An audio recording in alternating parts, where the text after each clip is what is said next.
What's going on, guys? It's MadManPlant, and today I am here at Hydroculture. We're doing our podcast with Gnome Automatics. I got Paul in the house. Say what's up, Paul. What's going on, guys? We are excited to bring you Gnome Automatics. We met him back at the DC Cannabis Festival where me and Paul both attended. Paul was there with Wonderkind repping, and we were there as spectators, and we actually got to hear Gnome Automatics talk a lot on stage and answer a lot of great questions. And as an auto grower and a photo grower, you know, I've been on both worlds. So here he is. What's going on, my brother? Hello, gentlemen. Thank you for having me on here today. It's good to see you both again. Exciting times. I always like to get on and have a good chat and, cut it up for a little bit and maybe talk some stuff. Oh yeah, definitely. So what do you got going on right now? What's going on with Gnome Automatics? But right now, we've got a few new photo auto projects that I'm working on that I'm pretty excited about. So, one of the things we'll get into, or at least I'd like to get into, is what I found with the Pinkleberry cultivar this, last season, and the early flower trigger that it had. And then I've got some expansions going on too. Doing some construction right now, getting a nice greenhouse put up, and I'm going to get a nice indoor facility going soon too. So when you say photo autos, what do you kind of mean by that? So, photo to autocross, there are two hardened worlds right now. I don't want to say that divide us, that people basically pick teams for. Photoperiod are your photo, dependent plants, and then you get your autoflowers that don't need a photoperiod. And what I like to do, and a lot of the more, I guess you'd say, artisan breeders like to do, is take a photo that we're fond of, and we'll use an autoflower and cross the two together, trying to bring in traits from the photoperiod down into the auto. A lot of guys and a lot of companies like to, call it the auto version of, say, gelato, lack of a better term. But that's not usually my direction. My direction is looking for attributes from that photo period, as well as bringing them in from my favorite autoflower. So does that do anything to the way that the plant reacts to like light cycles or anything like that? Do you have the ability to treat like an auto photo like just a straight auto, or does it take on traits as a photo as well? Like, how does that work with the way it builds and everything? So yeah, let's go down the rabbit hole. I like that. Good question. So with the way the genetics work at a high level, you're going to get offspring from the F1, which is taking the autoflower and then taking the photoperiod and crossing them. Those offspring are the F1. The F1 are going to show a lot more attributes of the photoperiod plant because the autoflower plant's genetics are usually recessive. Without getting too far down, autoflower has a lot of codependent genetic markers that I've seen. But what you will then have to do to see the autoflower is then you got to inbreed them again. So you'll take the offspring of the F1, you'll germinate them out, you find you a male, you female, you cross them in together, and then you get the F2. Usually by F3, 3 generations of breeding, you're going to start to see more autoflowering traits. I always wondered how like people, because you see like you said, some of these popular photos that as autos, like gelato or Girl Scout cookies or whatever. I always did wonder what that process was to getting there. I think it's a mixed bag. I'll be honest with you, like a lot of the stuff that I've seen is like an auto cookies or an auto Gorilla Glue only carries the namesake. So they may take that, like, lack of a better term, and I hate this, elite cut or popular cut. We'll say popular. I hate the word elite. We'll take this popular cut and we're going to make it an autoflower. So what they'll do is they'll do one generational hit, cross it over, and then they may inbreed it. But what they're not doing is, I don't believe that they're really hunting down those true characteristics of what that gelato or what that, special cut was. Maybe a cookie cut, maybe Gorilla Glue 4, like I was saying. And they're basically saying, okay, I got this one parent. I've worked it up to the generational point where it's now stable in autoflower, so it's a Gorilla Glue autoflower. No, it might have Gorilla Glue in it, but is it a direct representation? And I also think that's a very hard challenge to do as well. And so one thing I noticed on your website, actually, which I found very interesting, I wanted to ask about, is notice that you mentioned that you take all of your strains down to an IBL kind of status, basically meaning you breed it to where you're getting pretty consistent phenotypes across the board, right? Correct. And there's not a lot of people that doing that. So how long does that kind of take you to work a strain into to an IBL? That's a tiered level. Like if we're talking about Anvil, which is pretty much like my flagship It's consistently purple. It's consistently heavy yields. It's always very heavy indica, and that one has been. I've been in Washington for 5, probably 3 on top of that. So anywhere between 8 to 9 years to get it to where it's going to spit seeds that, or the seeds that are going to come out are spitting out similar phenotypes to have like a monocrop to where, you can have an even canopy, you know. Um, to get that stability and to get everyone to looking the same, there's been some fluctuation in terps, and some of these plants still have a different terpene profile, scattered through. We'll get rogue phenos. But it's taken me that long to get to that point, that, in a direction that I never thought I'd go in with that, inbreeding style was producing for farms. One thing that I, saw increasingly become important is canopy evenness. And if these guys want to run a bumper crop of autoflowers, they don't want to have 5 to 6 foot variances between like their smallest one who's like 2 foot tall and their largest one who's just overcrowding that little one. And it's something we commonly see in autos. Exactly. I've seen a lot of memes about it, but like, they say that an autoflower pack typically is like Pokemon cards. You open them up, you have no idea what you're going to get. Well, that's cool. Like, it's cool to see a breeder like you, like really taking the time and not just trying to throw stuff out there, but really like working these strains down into like something that is going to be consistent like that. Because like I said, it's not something you really see a lot of these days. Yeah, it's more of the pollen chucker type deals, the fly-by-nights, like, oh, I took this and I mixed this. I have no idea really what it is. It just sounds cool. And, there's no real science behind it. There's no real, like, rabbit hole that's like, guess the reason why we did this was because of X, Y, Z. And that's cool that, you're going and you're doing generation after generation, you're going back, you're inbreeding. How does one find out these techniques? Was this something that you were self-taught? Did you learn this yourself? Did somebody like show you this along the way? I had a mentor very early on, years ago, like forum days, before Instagram, before Facebook. Like the only place that we really had to communicate were on these forums. And there was a woman by the name of Mossy, which is her screen name. Still don't know her real name. That kind of took me under her wing years ago. She's elderly lady, not like elderly, but like older than me, my senior, and basically kind of like, showed me the ways in what she had been doing with autoflowers, and then shared some of her genetics with me over those years, which have been taken to like F12, F14, F15. Like she's been working them on her patios and in her gardens for a long time. So yeah, she kind of like showed me the way to understand the way the ruderalis works, understand the mechanics of the plant, and then just kind of took it from there. She shamaned me for quite a few years and then kind of stepped out on my own. That's really cool that you've like not only just took that information, but you've gone the next level and actually been able to share it with the world, and be able to provide good quality. Because we've experienced lately with our own grow the difference between really good genetics and some floppy genetics. And, it's interesting how, everything builds. Like we have one plant that just keeps producing fan leaves like crazy. It's really annoying. Right. Well, and it's honestly a blessing. Like I honestly, God, I'll be honest with one aspect. I saw potential for autoflowers very early on. You know what I'm saying? Like, okay, there's something here. I didn't expect where I'm at today, and that's completely honest. Like, it's just like hard work, dedication, and making sure quality. I worked in customer service for a very long time before I ever got into tech, and even when I go to a restaurant, I just want what I pay for. And I think that's the kind of that's the foundational thing that I've been driving on. It's like if I'm going to spend money that I have worked doing X, Y, and Z to get to buy this, then I want a good return.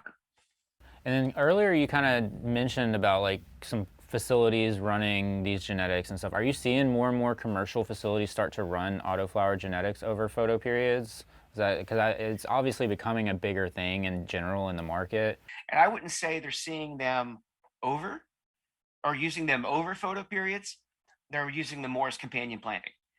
So what these guys are going to do is like they're going to run fields of these. Like here's the typical shtick that like I work with when I talk to these farms. Like they want to have an early crop, or they want to have a crop running while they're vegging their summer season crop. So like in February they're starting to clone out. They're starting to get all their their rootings, or excuse me, their cuttings going. And at the same time, they can run these autoflowers in those bedrooms, or they could run them in the spare greenhouse if they've already got heat and assisted light in, and get that crop in. And mostly it's for extraction, you know. Now, the caveat to that, New York. New York is an interesting beast. I would say I'm being approached more from New York on a different aspect, because it's not that they want to grow autos over photos. Due to seasonal limitations and the way that the laws are there, they have to grow autos. So their canopy size restrictions are different than what we're seeing here on the West Coast. And it seems to be presented from an energy saving standpoint, but it's really going to impact the farmer for the ability to get something to market.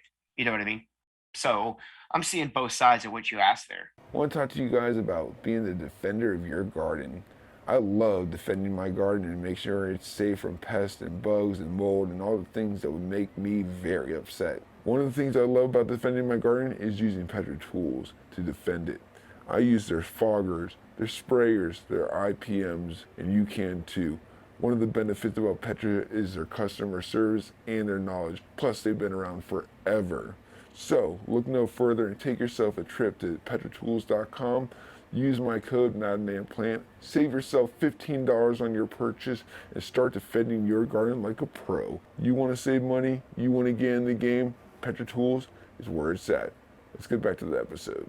Okay, that's very cool. It's interesting to see, because I feel like here in Virginia, with it being a very new market to growers and everything like that, we're seeing a lot of people picking up on the autoflowers over the photos as new growers, seeing it being a little bit simpler, you know, a little bit not as much that you're going to have to like worry about as far as like growing the autoflower than compared to a photoperiod.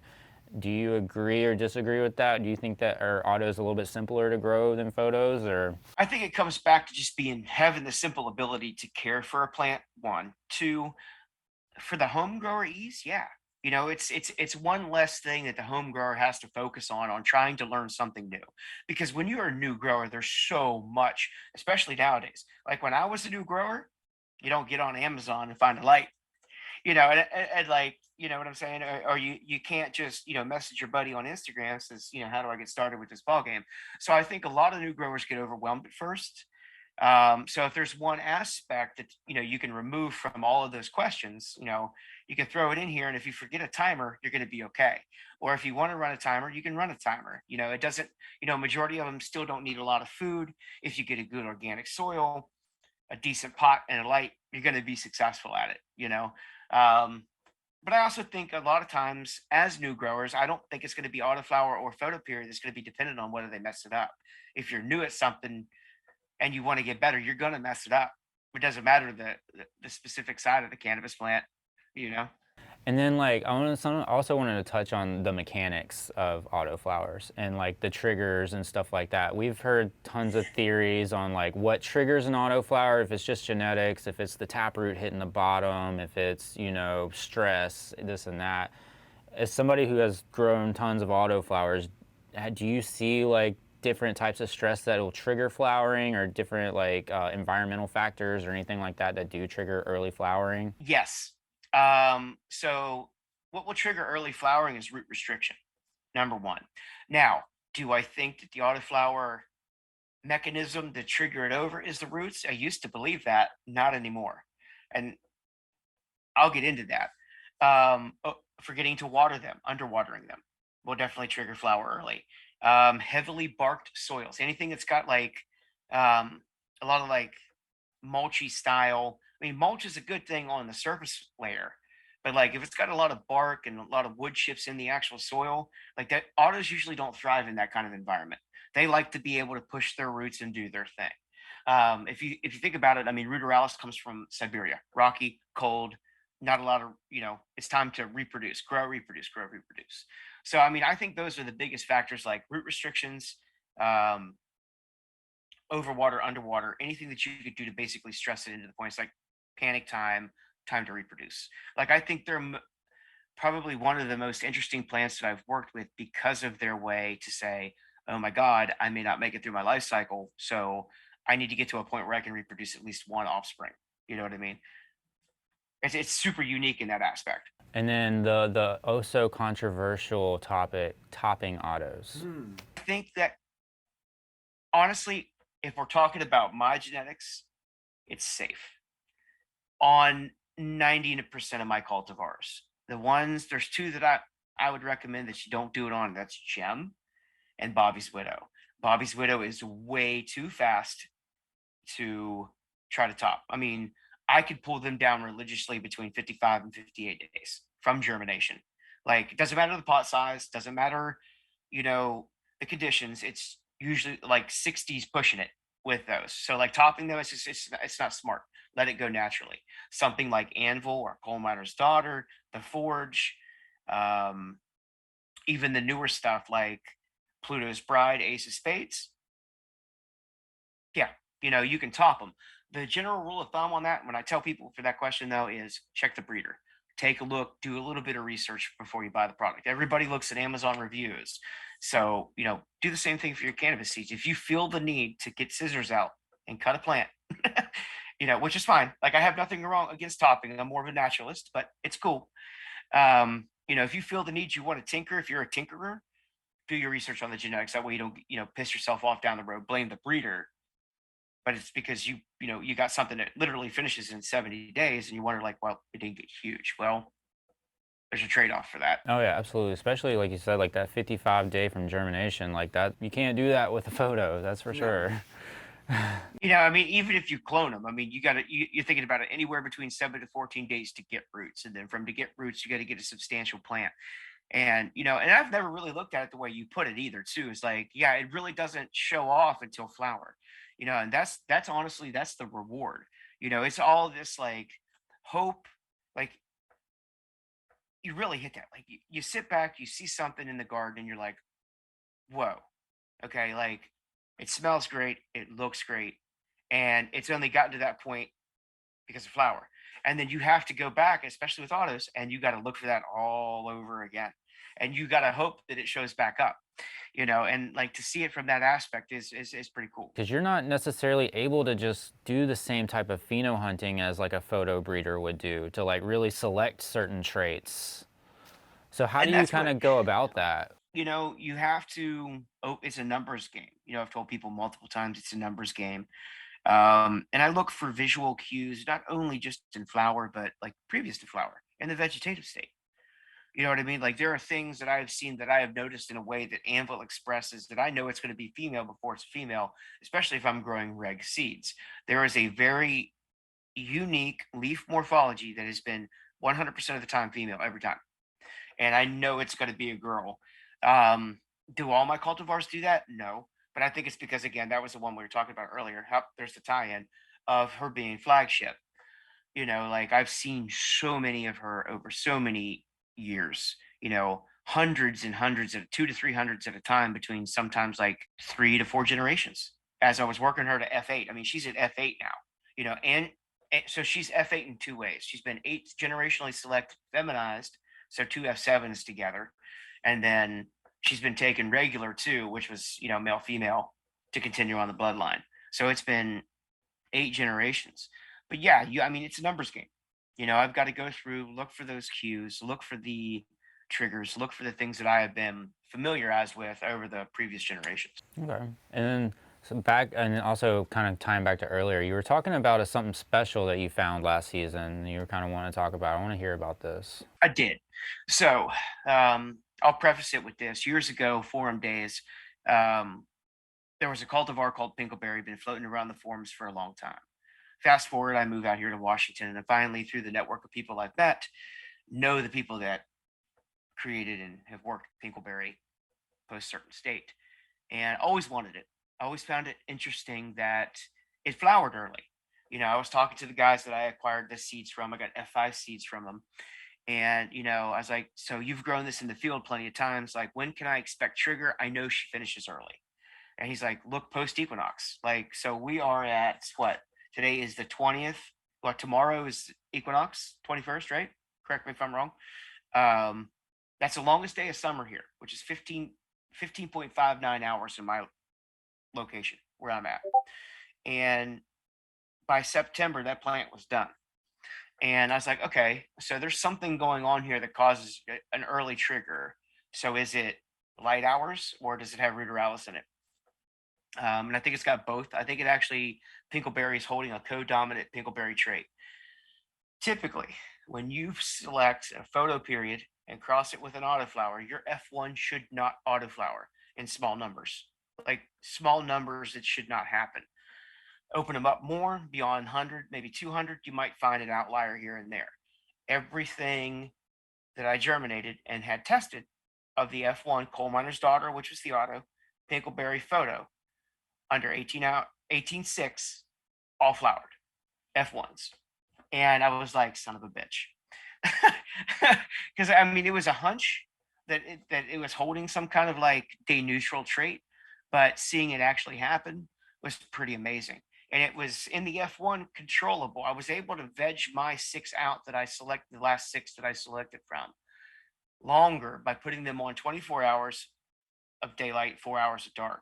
And then once I got them to the size that I knew that they would finish in an organic setting, I flipped it down just to 18.6, didn't drop down into 12.12, didn't drop down anything below, typical recommendation for autos, and they finished under 18.6.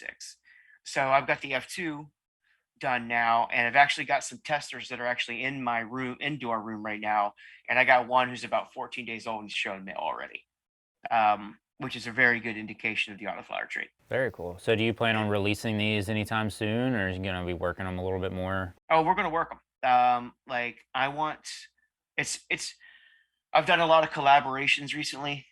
With those collaborations, I search out, work with guys who've got fundamental good products already, who have done the work like myself. You know what I mean? Where I know that we do a true F1 hybrid is going to give you 2 things. One, true F1 hybrid vigor, which you're going to see some really good sized plants. You're going to see a lot more trichome production, across the board. When you have 2 diverse pools that get introduced for the first time, that's what you see. That's different from somebody pollen chucking an F1 from 2 hype things that they have no idea the background on, and then releasing that F1. Some people might say that's controversial, but there is a real thing as true F1 hybrid vigor. However, those collaborations have given me the time and space to put in the true work that I like to do, and that's bringing something new to market. So with your question, like they're going to be worked a little bit. I'm hoping as long as the season cooperates, I can get this greenhouse done to get the F3 done this summer. The F2 or what I showed you earlier, I've got some F2s testing right now. They're going to be transplanted as well. I will make the F3 from those and then bring those F3 inside to kind of hunt through them. And then hopefully by then, I was talking about it earlier, my new indoor room will be done. Yeah. That's exciting. Are you mostly doing everything in greenhouses right now, or do you have some indoor that you work in? Both. I like to do both. What I will do is usually in the summer shut down any kind of indoor. That way I can save on some energy bills and shit like that. And then I will run those seeds from the indoor over the winter outside. I like to dual expose. That's another thing about my breeding programs. Like I'm looking to do more hardiness zone breeding than I am trying to get the new glitz and glamour. Like if there's a farmer that wants to come to me and says, hey, I need 10,000 seeds, which is just an arbitrary number. I want to be able to give him those kind of seeds that can handle mold and mildew resistance, or if he wants to throw them inside, they're going to thrive inside his environment. So my focus is mainly on like getting some unique terpene profiles, getting some good yielders because autos don't yield well. Resins, let me step back. Autos do yield well. People don't think they do. Forgot that aspect. But like, I want to, my avenues for breeding aren't just for like the next hype. I want something that's going to be sustainable and that a farmer can use, or somebody like yourselves growing at home, or my aunt Rhonda who wants to start growing cannabis can grow it in her house or her garden and be successful.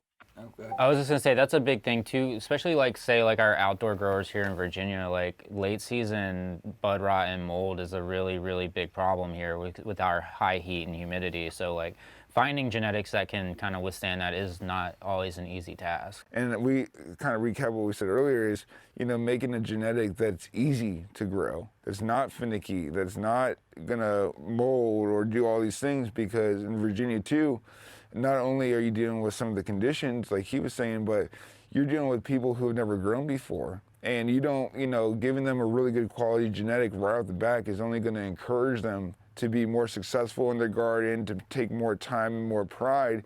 You give them something very complex, and I'm sure it'll turn a lot of people off. So having something like that that's user-friendly and that's almost got your back as well, and that's, that's a big, benefit right there in itself. 100%. I attribute it to like taking kids fishing. Like if a kid's interested in fishing and you take them to a spot they don't catch anything, they're going to be turned off. But when they're young, if you take them to a place to where like every cast they basically are going to bite on a blade of grass, they're going to want to do it again. And like if it's an ease of grow for that person, then again they're going to want to turn around and do it again. Like you can do it yourself, and like you said, there's a bunch of different ways to skin the cat. Everybody's got different. I mean, from cocoa to hydro, and everywhere in between. There's organic guys, there's salt guys, there's cocoa guys, there's hydroponic guys. Like there's multiple ways to become successful at this. Is there any way or any advice you'd give like a new grower that maybe hasn't tried your lineup of seed or any seed in general, just like a rule of thumb when you are looking at genetics from your perspective, what you should be looking at, kind of like a used car checklist? You want to check the brakes, you want to check the tires, you want to check this. Is there anything that people should be paying attention to when they invest their money on some of these seeds? When you go to buy seeds, it comes back to doing your reviews. Do your research. You know what I mean? Get online. If you want to spend some money, get online, see the research. I mean, quick Google search of a brand name. Mine, anything from Night Owl, or even Fast Buds, like you were talking about earlier. If you put those names in, if you've heard of those names, put it into a Google search engine and, sit back and take, the second step, take a look at what you're actually going to be able to provide the plant. Like if you're only going to want to do like a 2x2x4 or a 3x3x4 little tent, research your genetics, see what does the best in that environment.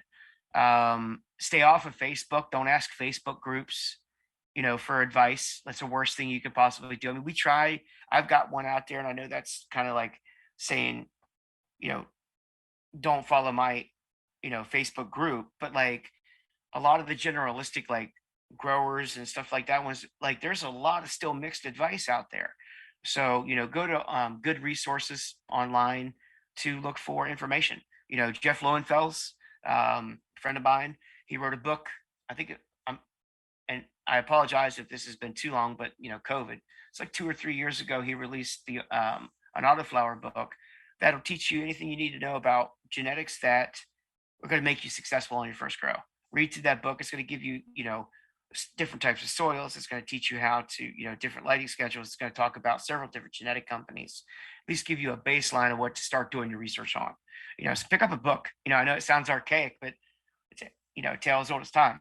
Read a book, read a forum. That's. I think I'm out of them, but we had the Ed Rosenthal's books here, like selling them like hotcakes. Cause like that's the one thing I tell people too is like, don't go to Facebook and Instagram for your advice on your grows. Like, read from somebody that's been doing this for a long time, because there's books out there for it. Right. Don't get me wrong. There's going to be some really good advice on Instagram and Facebook, but you got to sift through it. That's the thing, is like, and when you're new and you're getting all these conflicting answers, I think that's where people just get confused and overwhelmed. And turned off. Yeah. Like, hands up, I don't want to do this. Like it's not as mystical as people make it to be. Well, true, and especially if you have somebody that has a bad experience, but let's say they didn't pay attention to their garden, or they didn't follow the steps necessary, and they're like, oh, screw that genetics company, their stuff sucks. But maybe it's you that sucks, that doesn't know how to grow, and now you've just turned somebody off who really cared about their garden, who probably would have done great with your product because of that shitty review, and that's the first thing that they see. No, I definitely agree. When I first started growing, there was a lot of things that I thought that I needed and I bought that I just never even used. And I wish, and that's what we should do, is write a book on what we really need. And it's, good environment, good soil, good genetics, a steady nutrient, supply, and following a regimen that works for you. You know what I mean? And because you'll go to one site and it's like, oh, never top autos. And then you go to the next site that says, oh, I always top my autos. If you don't top your autos, you're not going to get the same yield. And then you go to another site that's like, oh, well, I need this amount of light. It's just, too much noise, and most of this are opinions. I mean, I even get stuff from people that don't even grow weed, who are giving me like what I should be doing in my garden. It's like, last time I checked, you don't even grow. So how do you know this? You know what I mean? What site were you on? Right. And like honestly, that's the best advice I can give people is like do the research, go buy yourself a tent, buy yourself a decent light. You don't have to go out and spend a fortune on a light. It just needs to be big enough for the area you're trying to grow in. Research, one of the rule of thumbs that like when I try to help somebody get set up for the first time is if you got a 4x4 tent, look for a light that's going to fit that 4x4 if you're going to go with LED. You know what I mean? Like, and I'm partial to LED. I run a lot of LEDs. Actually, I've been running them exclusively now for the last 4 years. But like, if we're talking LED, find something that's going to fit the footprint of the plant of the tent, and good soil, some water, and a good nutrient regimen. And get a book, get a notebook, get a whiteboard, put a whiteboard in your grow room. If your grow room is in your garage, put a whiteboard out there. If you don't have a place to put a whiteboard, get a notebook. Write down what you fed it, when you fed it, how you fed it, how often you fed it. That's what makes you successful, because then you can turn back and be like, okay, I'm having this problem at this stage, but I didn't have it last time. So what was I doing? Maybe I can correct it. Maybe I'm not feeding enough. Maybe, that's the easiest way to keep yourself from forgetting, to be continually successful. And then it will become rudimental. Like literally, like once you get to the point where you have a set schedule, you have a reference point, that discipline will teach you how to be, repeat those steps in the future grows. All right, so dude, I gotta say, everything that you told us, everything that we talked about is just so cool, and I've learned a lot today, and I appreciate you being here, helping me ask some great questions that I wouldn't have thought of. I mean, guys, this is all a team effort, regardless of where you are, who you're growing with, what you're growing, your environment, whatever.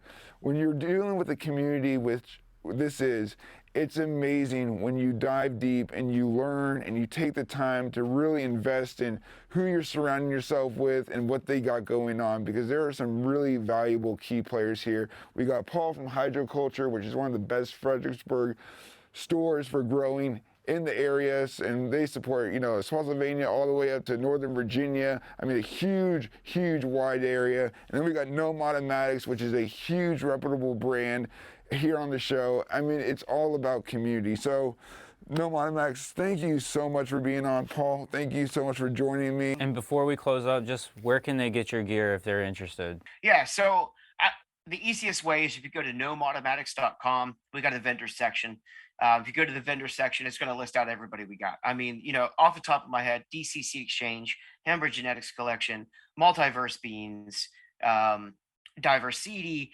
I mean, like the list goes on and on and on. And like, if there's anybody that I forgot to mention right here, don't hold it against me. But like, the easiest way to remember the list, I think there's about 10 or 12 of them at this point. If you want to find us, gnomeautomatics.com vendor section, it's right there in front of you. We made it pretty easy to navigate to. And of course, you can always follow my Instagram, FullDuplex_AFN for the Autoflower Network, and then Gnome_Automatics. You're going to see updates from both sides there. The breeding work's going to come from the FullDuplex account.